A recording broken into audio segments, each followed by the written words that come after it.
Church and state. We'll talk about it tonight.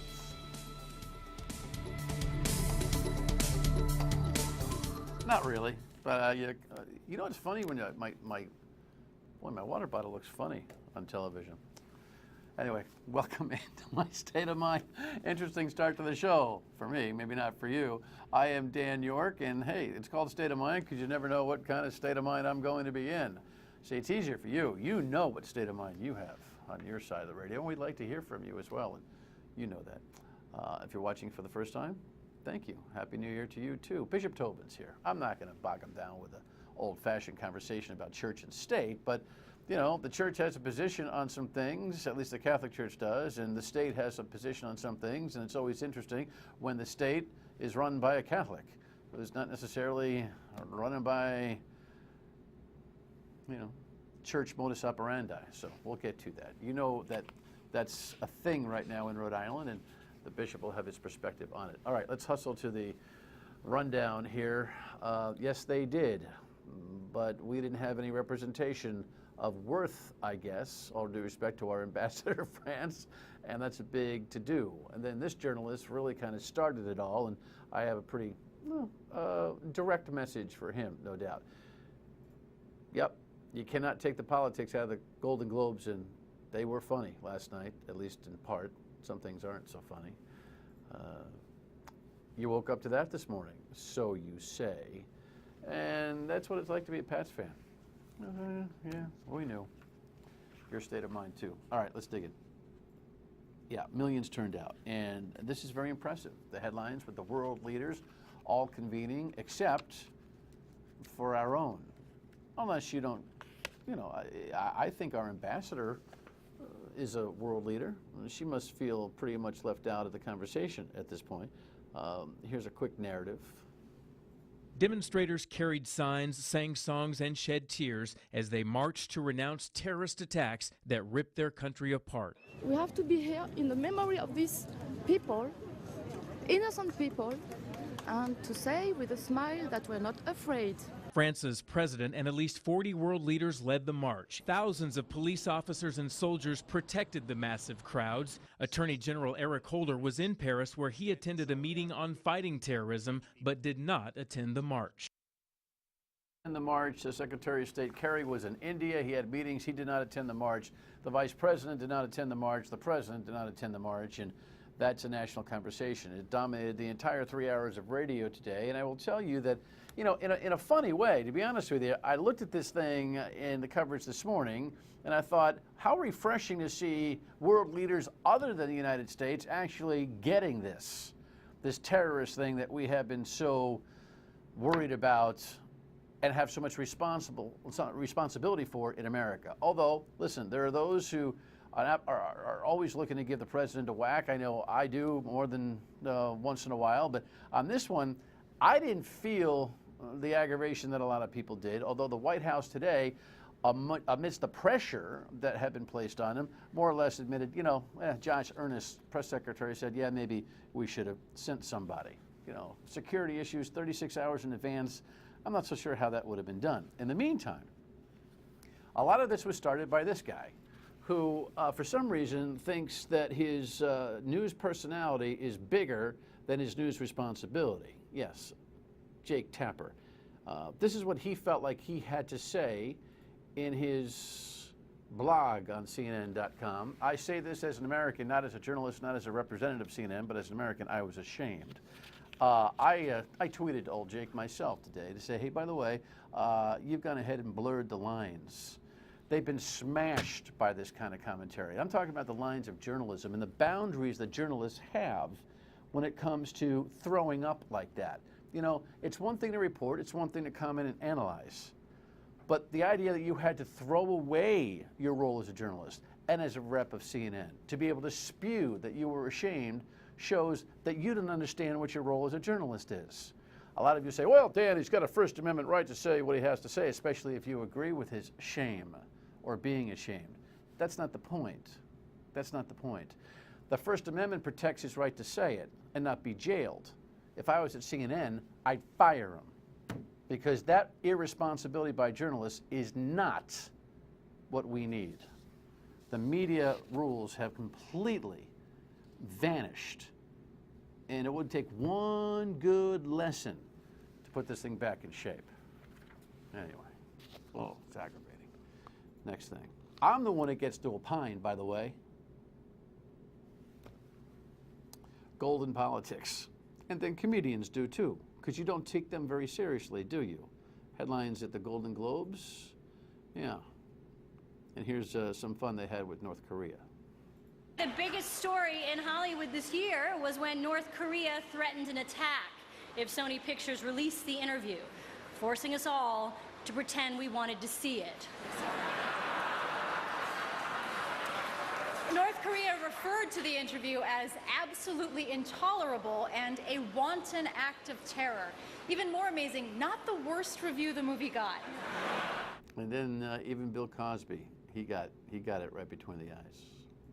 Into the woods, Cinderella runs from her prince, Rapunzel is thrown from a tower for her prince, and Sleeping Beauty just thought she was getting coffee with Bill Cosby. And that was just the beginning on the two-step they did on Bill Cosby. I missed those two, and I missed them on Saturday Night Live a lot. You know, bottom line is, Sunday was the Lord's Day, it was NFL, and it was Golden Globes. How many people actually watched the March in France, honestly? Next item. What did you wake up to this morning? A lot of you say, oh, a rumble, and you had a lot of stories, didn't you? WPRI.com reports that the meter on this one was up to like 3.3, and here's a little breakdown of at least one family's story. At 6:37 this morning, an earthquake centered near Plainfield, Connecticut, shook parts of southern New England. Nicole Pierce was just waking up when she felt it. And I felt a little rumble, a shake, and I thought it was just me. And I laid there and I was like, no, this isn't it. So I got up and I heard my bird was going crazy at the same time. It sounded like he fell over. He was flapping his wings and stuff. She wasn't sure exactly what it was, but her 8-year-old son knew. So I got up and went to my son and I asked him if he felt it. He said yes. My daughter was still sleeping, and he was excited. He said, "Oh, it was an earthquake." He knew like right away what it was. Well, I live in the northern part of the state, and I didn't feel it. I would have slept through it anyway at that time of the morning. I'm a nighttime guy, not a morning guy. Everybody was calling the radio today talking about how they felt it. I think there was some hyperbole in that. But what's the thing that caught you about that story the most?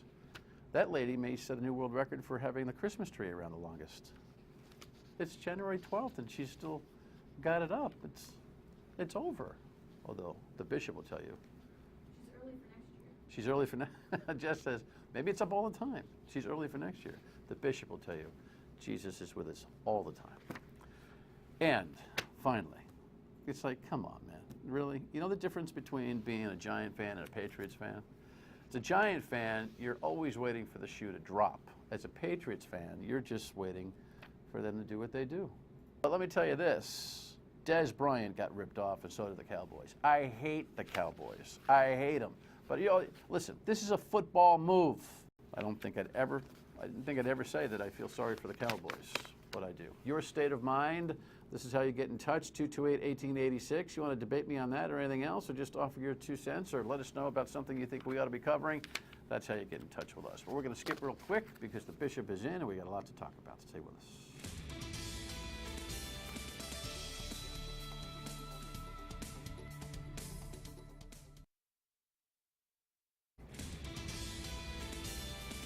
All right, there's a reason why there's no shaking hands with the sign of peace at Mass, because we all got a little thing, so you're going to have to forgive the bishop. But first, let me just remind you of some of the politics that he's been dealing with. Here was Tim White with our new governor, then-elect, on Newsmakers just a little while ago. Bishop Thomas Tobin said in the diocesan newspaper, the Rhode Island Catholic, that he had a nice exchange with you. What kind of exchange? Did you talk to him? Yes, we had a meeting. I went to his home with my husband, and we had a terrific meeting, and I look forward to working with him. Do you feel like you need to mend the fence there with him after that campaign? A little bit, I think so. It was important to me that I convey to him that I have a deep respect for him, and also I love the church. I've been Catholic my whole life. And it was important for me that he knows that. Welcome. Happy New Year. And thank you very much, and Happy New Year to you And also. if you have a spasm, if you got a cough, feel free. We've all been through it here. I so think I will survive. I've been through it before. Don't hurt yourself. As my doctor told me, no one's ever died from coughing, so I think I will be okay. Do you think that was a catch? I thought that was a catch. I thought that was a catch in a football move. I thought it was a catch. I was surprised when it was overruled, but I guess that's how the rule works. But they have to look at that rule. Yeah, it's you know, when you're dispassionate about it as a Steeler fan and a Giant fan, you're kind of like, oh well. But well, I'm not a big fan of the Cowboys either, but that was a tough call at a tough point of the game. Speaking of tough calls, this has been an interesting election season for everyone and for you. Yes. It seems that they are all interesting these days, but this one was also. So, yeah, I was trying to stay on the sidelines as much as I could, but then, as you know, when the whole thing with candidate Raimondo and Planned Parenthood and abortion and so forth hit the news, no surprise that I would be involved in that. Well, you had a primary conversation with her move on the Planned Parenthood thing, and we had a conversation on the radio about it. I don't know that we got to go through the play-by-play of that. I thought it wasn't necessarily her commentary about abortion rights specifically, but it was kind of like, you know, the church does its thing, I do mine, paraphrasing that bothered you then, correct? Yeah, it was a little bit of both. Certainly that I felt at the time that candidate Raimondo was somewhat dismissive of the church, which was troublesome because I know she is a practicing, active, faithful Catholic. So that was problematic, but also the whole context with Planned Parenthood, which is a terrible organization, and her presence there and the cheerleading and the victory celebration, that was too much for me. Someone just went, what did he just say? Planned Parenthood is a terrible organization. Why? Well, because their primary reason for being, their primary agenda is to promote and support abortions. They're the largest abortion provider in the United States, and most of their activity, most of their revenue comes from providing abortion. So it's just, to me, it's incomprehensible that anyone would be part of an organization or seek the endorsement of an organization whose primary reason for being is to kill children. I just find that really disappointing and very troublesome for anybody, but especially a Catholic who wants to have that high profile. Wow. Wow. Some would say that their primary charge is to plan Parenthood properly. I'm not defending them. I know where I am as a pro-life guy myself, but that's going to get some reaction. I don't think I've ever heard you so acute. Well, I don't know that anyone's ever asked me that question specifically before. Yeah. Wow. It's a tough organization. So I don't know if my breath gets taken away on this program. I don't understand their well, I understand their purpose for being, but I don't understand how people of goodwill can support that. And that was the setting, again, for the candidates, for then candidate Raimondo's endorsement and support, and I guess endorsement and financial support too, I don't know. But it was just a very difficult moment, and that's one of the reasons that I and the diocese got pulled into that. Yeah, okay, and so we get into this whole situation with the inauguration. I criticized the Raimondo administration for just kind of overplaying their card. I mean, you had proffered to them, even after a meeting with Gina Raimondo, we'll talk about that in a second, that you weren't in play, that you were going to run Mass again at noontime, simultaneous with the time of the inaugural ceremonies. This is the second time you've done it. And then they send you an invitation on the weekend. Come on, man.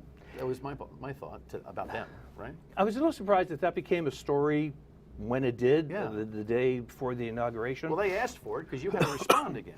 Well, Yeah. exactly. But I had announced 2 months ago that I wasn't going to be going to the inauguration. In fact, I think the Mass was scheduled even before the election, so I didn't even know who the winner would be. So the Mass had been scheduled a long time ago. I announced right after the election that I wouldn't be going to the inauguration, and I was going to be at the cathedral celebrating Holy Mass and praying for our nation, our state, and all of our leaders, asking for God's blessing and wisdom upon them. So I was a little surprised that the story came about so late. And then it was that weekend, I think it was Saturday morning, I believed, in the mail, that I received a rather formal printed invitation. So at that point, I didn't have time to respond. If I had sent my response card back, it would have been 3 days late. I want to know how this is going to go in the future here, in his first term with the governor and the bishop, and we'll talk about that when we come back. Stay with us. Bishop Tobin with us and doing yeoman's work here, battling some of the bug that we all are battling. Is there a battle you and Gina Raimondo right now? No, what's it going to be like? I hope and I think that it's going to be very peaceful and productive. As I've said a number of occasions since the election, I think she has the potential of being a terrific governor.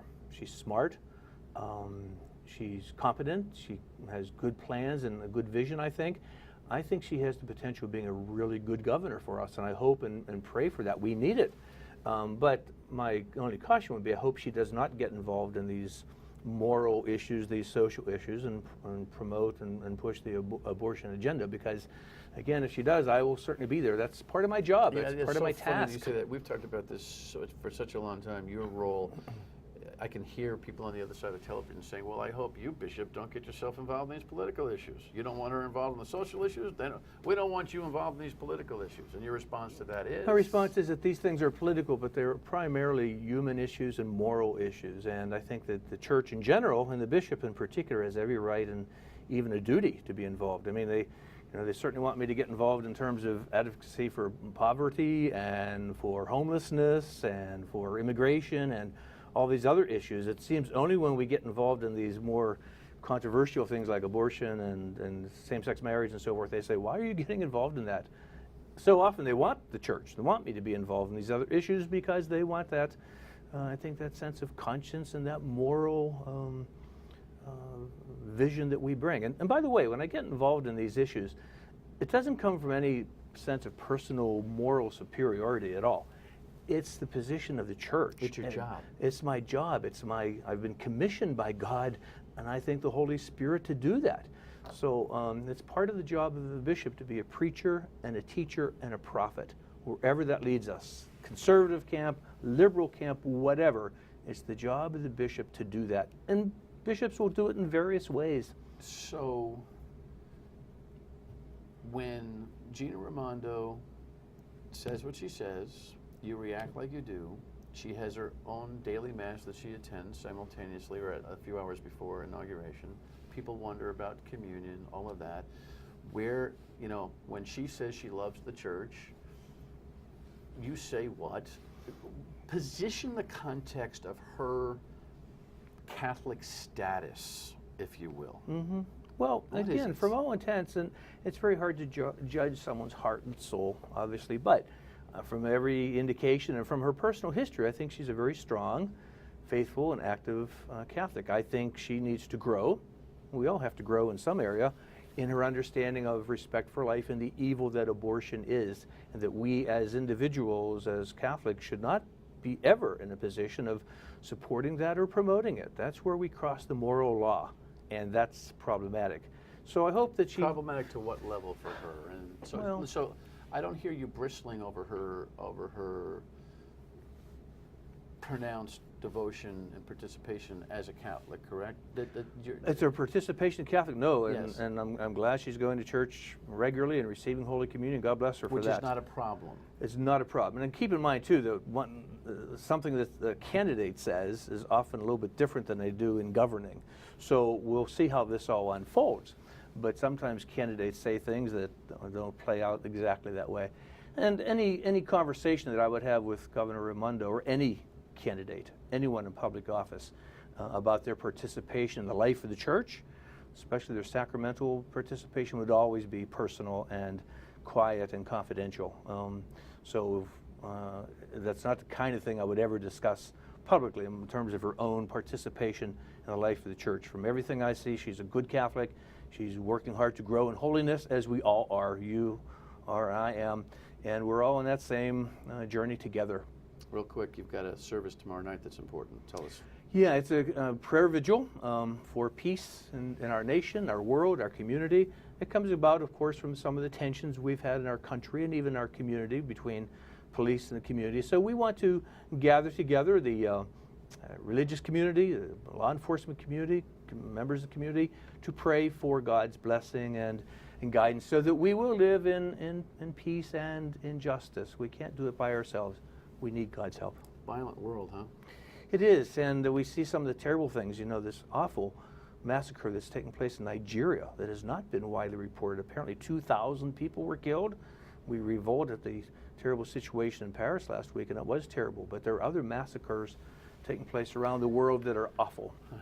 Good to see you. Thanks Thank for you, Dan. Always a pleasure. I remind everybody that, or I should you're my first guest on this program, year and anyway. And it's my third visit, I think. It's always good to be here. It is a pleasure. Thanks, Dan. Too bad your Steelers aren't in it. No, okay. Go ahead, ruin a good program. We cry in our soup together.